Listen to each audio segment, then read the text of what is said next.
check it out guys, we are back with a brand new episode on the channel. We are the fact finders और आज हम सीखने वाले हैं 15 awesome facts के बारे में.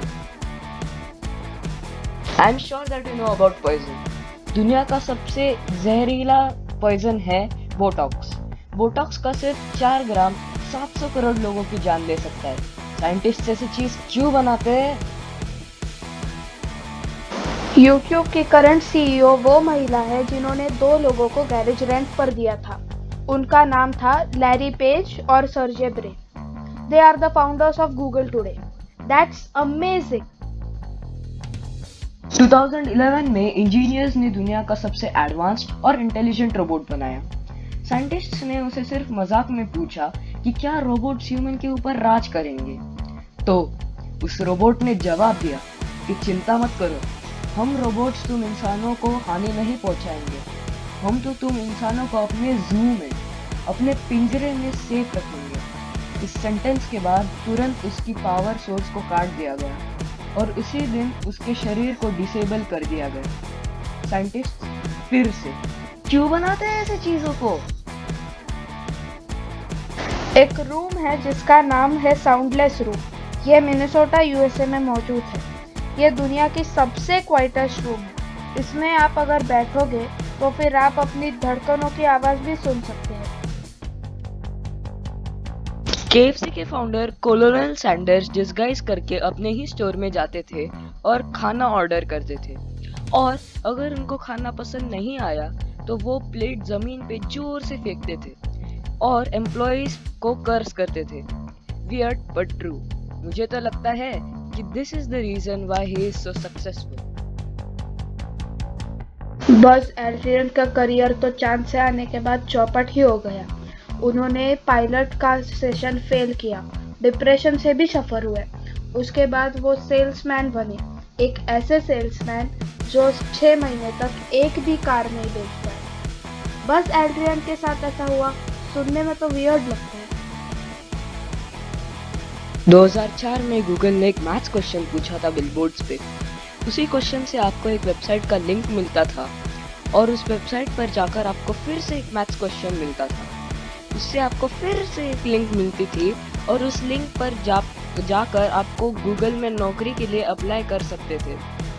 गूगल का यह मानना था कि हाईली इंटेलिजेंट लोग ही ये सॉल्व कर पाएंगे और उनको अपने कंपनी में सिर्फ इंटेलिजेंट लोग ही चाहिए थे. जापान में ऐसे रोड्स हैं जिन पे अगर आप सही स्पीड से गाड़ी चलाओगे तो फिर रास्ते पे बहुत जोर से म्यूजिक बजने लगता है. एक चाइनीज इंसान फ्रेश हवा का कैन बेचने लगा और सक्सेसफुल बिजनेसमैन बन गया.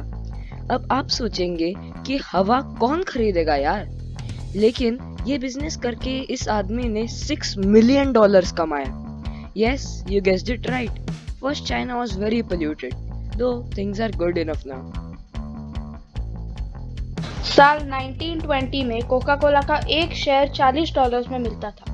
मतलब अगर आपके दादाजी ने कोका कोला का एक भी शेयर उस टाइम लिया होता तो फिर वह $40 अब $9.8 मिलियन में बदल जाते. शेयर्स की बढ़ोतरी देख के ये तो आप समझ ही गए होंगे कि कोका कोला कहाँ से कहाँ पहुँच गया.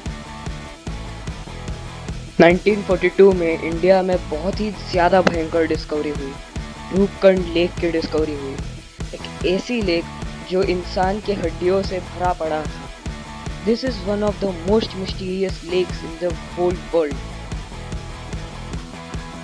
जब रोमन एम्पायर था तब 1 ग्राम सोने की कीमत 1 ग्राम गोल्ड थी और उस वक्त सोल्जर्स को नमक के तौर पे पेमेंट मिलती थी. Salt hence salary. और सॉल्ट इसी से सैलरी की खोज हुई है. आत्मा का वजन 21 ग्राम होता है. इसे प्रूव करने के लिए डंकन मैकडॉगल ने कई पेशेंट्स का मरते वक्त वजन नापा और मानो या न मानो 1 सेकेंड के बाद उनका वेट 21 ग्राम घट जाया करता था. इंस्टेंटली घट जाया करता था. इस दुनिया में जितने लोग शार्क अटैक से मरते नहीं, उससे ज्यादा लोग तो सेल्फी लेते वक्त मरते हैं. आप अपने लाइफ में जो भी एक्सपीरियंस कर रहे हो वो आपके सेल्स में, आपके DNA में स्टोर होता है. वो आपके डीएनए में केमिकल मार्क्स छोड़ता है। इसीलिए अक्सर देखा जाता है कि बेटे का बिहेवियर अपने पापा की तरह होता है या फिर बेटे का चेहरा अपनी माँ की तरह होता है। DNA is the real deal, man. Thank you for watching the video. Be sure to like and subscribe the channel and sayonara.